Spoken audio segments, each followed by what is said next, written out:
Hi guys, my name is Rishabh and you are watching TC classes. तो guys, इस video में हम देखने वाले हैं मिड पॉइंट थ्योरम कि मिड पॉइंट थ्योरम क्या होती है। इसे हम प्रूफ करके देखेंगे। इसमें मिड पॉइंट थ्योरम को प्रूफ करेंगे, ठीक है। इससे पहले मैंने आपको एक्सरसाइज 8.1 पूरी करवा दी थी, सॉल्यूशन करवा दिए हैं। उसके आप प्लेलिस्ट में जाइए, उसमें आपको मिल जाएंगे सॉल्यूशन सारे क्वेश्चंस के, ठीक है।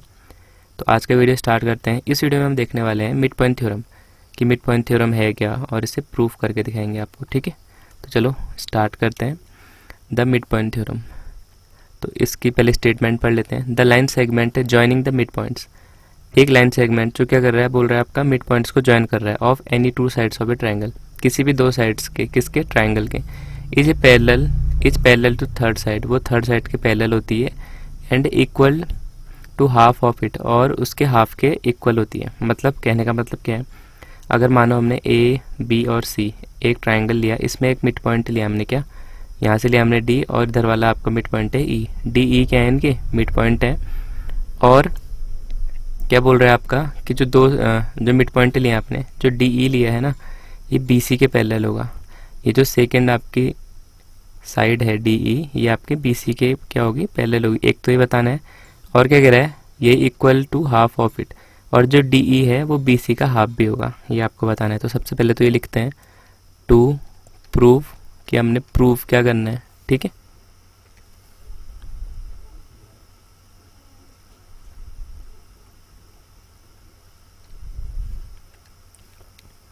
तो सबसे पहले हमने लिखना है कि हमें प्रूफ क्या करना है। मैंने कहा आपसे कि जो डी ई है वो किसके पैरेलल है, बी सी के पैरेलल है। एंड क्या प्रूफ करना है कि जो डी ई है, जो मिड पॉइंट है आपने डी और ई लिए हैं, वो क्या होते हैं, कह रहा है बी सी के हाफ, मतलब half of B C. B C की हमारी थर्ड साइड है ये वाली, ठीक है। तो ये हमने प्रूफ करना है। तो सबसे पहले हमने कंस्ट्रक्शन करनी होगी। अब इसमें तो मैंने बना रखा है पहले से, लेकिन आप कंस्ट्रक्शन करोगे। हमने क्या करना है, कंस्ट्रक्शन एक ई को एक्सटेंड करना है पहले तो एफ तक, ठीक है। ए को एक्सटेंड करना है एफ तक। एंड क्या करना है, हमने एक सी से लाइन खींचनी है, सी टू एफ, और ये क्या होनी चाहिए, आपके डी बी के पैरेलल होनी चाहिए। तो कैसे लिखोगे आप इसे, draw C F parallel to D B. ये है ना डी बी आपका, इसके पैरेलल मैंने एक सी एफ क्या करा, ड्रॉ करा, और मैंने ई को एक्सटेंड करा एफ तक। इतना कर रखा है मैंने, ठीक है। तो अब देखो प्रूव करेंगे यहाँ से, प्रूफ, ठीक है। अब देखो सबसे पहले हम क्या करेंगे, ये जो हमारे दो ट्राइंगल है इनको हम कॉन्ग्रुएंट प्रूफ करने वाले हैं। क्यों करेंगे कॉन्ग्रुएंट प्रूफ, आपको पता चल जाएगा। तो सबसे पहले लिखते हैं in triangle A D E and triangle कौन सा है आपका, C E F, triangle C E F में, ठीक है। अब देखो यहाँ पे हम कुछ एंगल्स हमारे यूज होंगे, तो उनका नाम दे देते हैं। मैं दे देता हूँ इस वाले एंगल को 1, इस एंगल को 2, इसको 3, और इस वाले एंगल को 4। और एक चीज़ और ध्यान देना, मैं थोड़ा पेन का साइज भी पतला कर देता हूँ, काफ़ी मोटा पेन का साइज आ रहा है, ठीक है। जो आपका ये है डी और ई है, ये मिड पॉइंट है। इसका मतलब जो ये वाली लाइन है ना, वो इस वाले पार्ट के बराबर होगी, और जो आपका ए ई है ये आपका ई सी के बराबर होगा। ये भी ज़रूर ध्यान देना आप, क्योंकि मिड पॉइंट है ना, तो बीचों बीच काट रही है। मिड पॉइंट वही होता है, मिड पॉइंट जो बीचों बीच आता है, ठीक है। तो ए डी और डी भी आपके इक्वल है, ए ई और ई सी आपके क्या है, इक्वल है। ये ज़रूर ध्यान देना है यहाँ पे। तो चलो अब इन दोनों को कॉन्ग्रुएंट प्रूफ करना है, तो हमें तीन चीज़ें अब इक्वल दिखानी होंगी, तो वो करते हैं। तो सबसे पहले देखो ए डी ई में आपको क्या दिखाई दे रहा है, आपका होगा सर जो ए ई लाइन है ना, और जो ई सी लाइन है, ये दोनों बराबर है। क्यों, ए ई किस में है आपका, ए डी ई में ए ई लाइन है, और सी ई एफ में सी ई लाइन है। तो मैं लिख सकता हूँ ना इसे कि ए ई इज इक्वल टू, ए ई किसके इक्वल है, ई सी या सी ई के इक्वल है, ठीक है। कुछ ज़्यादा ही पतला हो गया यार, ये तो थोड़ा सा हल्का मोटा चाहिए। तो अब इस नीचे को करता हूँ मैं। अब देखो इसके अलावा देखो ये हमारी पैरेलल लाइन से ही ध्यान देना, डी एफ और बी सी, ये तो पैरेलल नहीं थी ना आपकी, लेकिन ये पैरेलल है। डी बी और जो सी एफ हमने पैरेलल अभी ड्रॉ कर रखा है कंस्ट्रक्शन से। तो जब भी हमारे पैरेलल लाइन से होती है तो उसमें एक ट्रांसवर्सल होती है। तो इसमें हम ट्रांसवर्सल, अगर ये माने कि डी एफ हमारी ट्रांसवर्सल है, किसमें, डी बी और सी एफ में ये ट्रांसवर्सल है, तो देखो जब भी हमारे, मैं बना देता हूँ चित्र छोटा सा, अगर मान लो दो ही पैरेलल लाइन्स है, अगर इसके बीच में ट्रांसवर्सल है तो आपका ये वाला एंगल जो इसके अंदर होता है वो इस वाले एंगल के बराबर होता है, इन्हें बोलते हैं अल्टरनेट इंटीरियर एंगल। ऐसे इस वाली लाइन में देखो 1 इस साइड है और 4 इस साइड है। जैसे इस लाइन पे, इस वाले पे ऐसा था ना, इस साइड एक एंगल था, इसके अपोजिट में यहाँ पे एंगल था। वैसे ये ट्रांसवर्सल अगर मानोगे आप तो ये 1 और ये 4 क्या है आपके इक्वल है। तो मैं लिख सकता हूँ एंगल 1 इक्वल टू एंगल 4। क्यों? आपको बता दिया मैंने क्या होता है, अल्टरनेट इंटीरियर एंगल्स। ठीक है। और देखो इसके अलावा अब देखो, कभी आपने ये भी पढ़े होंगे, कभी आपने ऐसे वाले एंगल पढ़े, जब ऐसे दो लाइनें क्रॉस करती हैं एक जगह पे तो इसमें भी एंगल बनते हैं, ये और ये दो इक्वल होंगे एंगल, और ये इक्वल होते हैं एंगल। ये कैसे होते हैं, वर्टिकली अपोजिट। अब यहाँ पे भी देखो आप, जो यहाँ पे क्रॉस कर रही है ना लाइन, एक दूसरे को कट कर रही है ना यहाँ पे, तो 2 और 3 देखो एक दूसरे के क्या है, अपोजिट है। तो ये भी क्या होंगे आपके, एंगल 2 इक्वल टू एंगल 3। ये कैसे एंगल है आपके, वर्टिकली अपोजिट एंगल। ठीक है, ये कैसे एंगल है आपके, वर्टिकली अपोजिट एंगल। ठीक है, इतना तीनों चीज़ें समझ आ गई कैसे हमने प्रूफ कर दी। देखो 3 चीज़ें हमारी मिल गई, एक है साइड, एक है एंगल, एक है एंगल, मतलब 2 एंगल हैं एक साइड है। तो क्या लिख सकता हूँ मैं, triangle ADE is congruent to triangle CEF। किससे, बाई, अब चेक कर सकते हो आप, एक साइड है, एक एंगल है, दूसरा एंगल है, फिर साइड है, तो एंगल साइड। तो क्या लिखोगे, triangle ADE is congruent to triangle CEF by AAS, मतलब एंगल साइड। अब इसे प्रूफ करने से हमें क्या फ़ायदा हुआ, देखो अब मैं ऐसा लिख सकता हूँ ना कि जो AD है हमारा और जो CF है इसके क्या करस्पॉन्डिंग पार्ट है, AD किसका है, ADE का, और CEF का क्या है हमारा, जो CF है वो क्या है, करस्पॉन्डिंग पार्ट है एक दूसरे के। तो मैं ऐसे लिख सकता हूँ AD इक्वल टू CF। आप कहोगे सर हाँ क्यों, क्योंकि ये क्या है, CP/CT, ये तो लिख लिया मैंने। अब देखो, लेकिन मैंने अभी एक चीज़ और भी पढ़ी थी कि AD क्या है, AD आपका मिड पॉइंट है, तो AD और DB आपका क्या है, इक्वल है। ठीक है, AD और DB लिखो या BD लिखो, ये क्या है आपका, इक्वल है। ये कैसे पता चला आपको, ये आपका गिवन था क्योंकि आपका D मिड पॉइंट था ना। ठीक है, तो देखो इसे अगर मैं इक्वेशन फर्स्ट मानूँ और इसे इक्वेशन सेकंड मानूँ तो दोनों से आपको पता चल जाएगी AD CF की भी इक्वल है, AD BD की भी इक्वल है, मतलब AD CF के इक्वल, AD BD के इक्वल, मतलब जो इसके CF और BD है ना ये दोनों भी इक्वल है। तो मैं अब लिख सकता हूँ फ्रॉम फर्स्ट एंड सेकंड, क्या कि जो CF है ना वो BD के बराबर है, या BD है वो जो CF के बराबर। ठीक है, ऐसा लिख सकते हो आप यहाँ पे।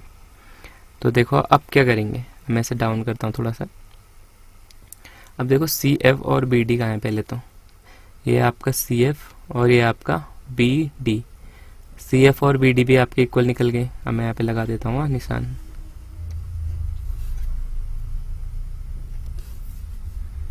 जो DB और CF हैं ये भी इक्वल हो गए आपके। अब देखो जब DB और CF आपके इक्वल हो गए और DB और CF आपके क्या थे, पैरेलल भी थे, या CF अब BD कुछ भी लिख लो आप, CF क्या था, पैरेलल भी था BD के। ये कैसे पता चला, बाय कंस्ट्रक्शन, अभी कंस्ट्रक्शन जो करा था ना ऊपर पे हमने, इसके लिए बाय कंस्ट्रक्शन।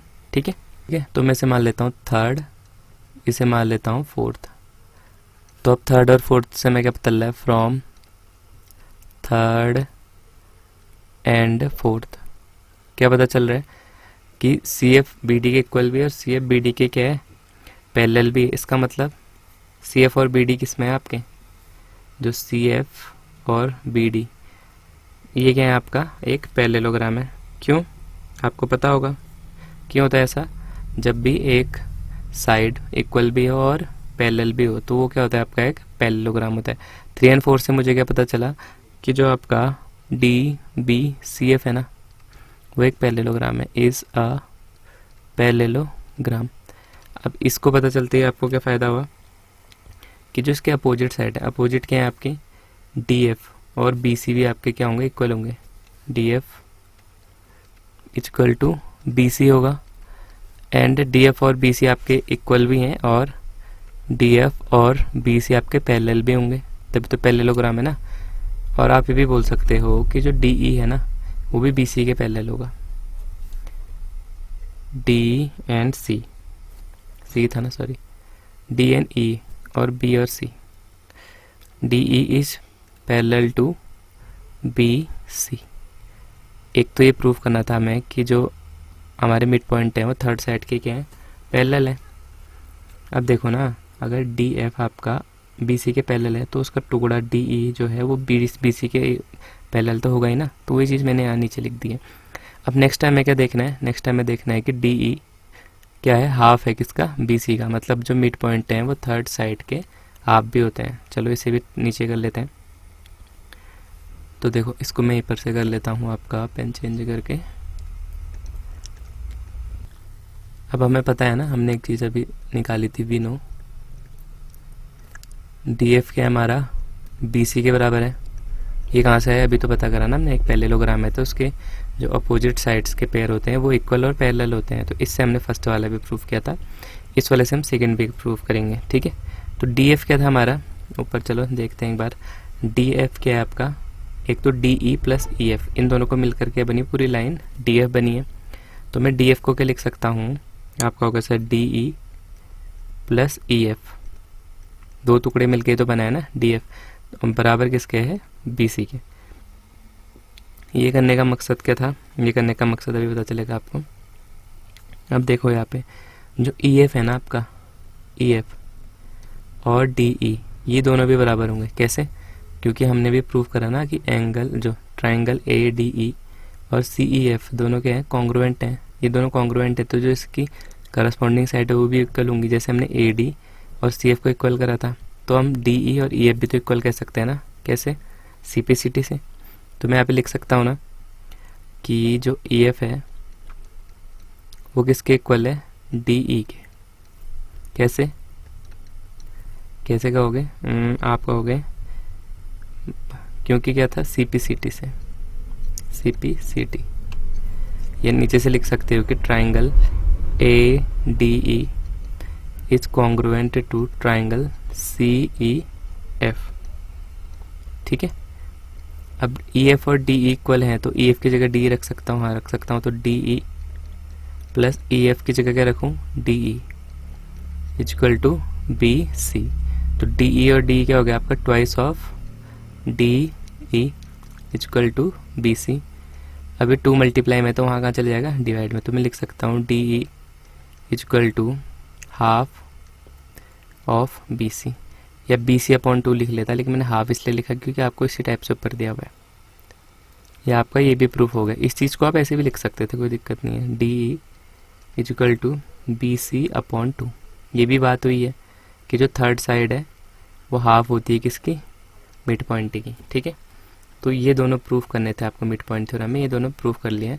ये ध्यान रखना है आपको रिजल्ट कि जो मिड पॉइंट होते हैं वो थर्ड साइड का पैरेलल होता है, और जो मिड पॉइंट होता है वो थर्ड साइड का हाफ भी होता है। ये आपको ज़रूर ध्यान रखना है, ठीक है।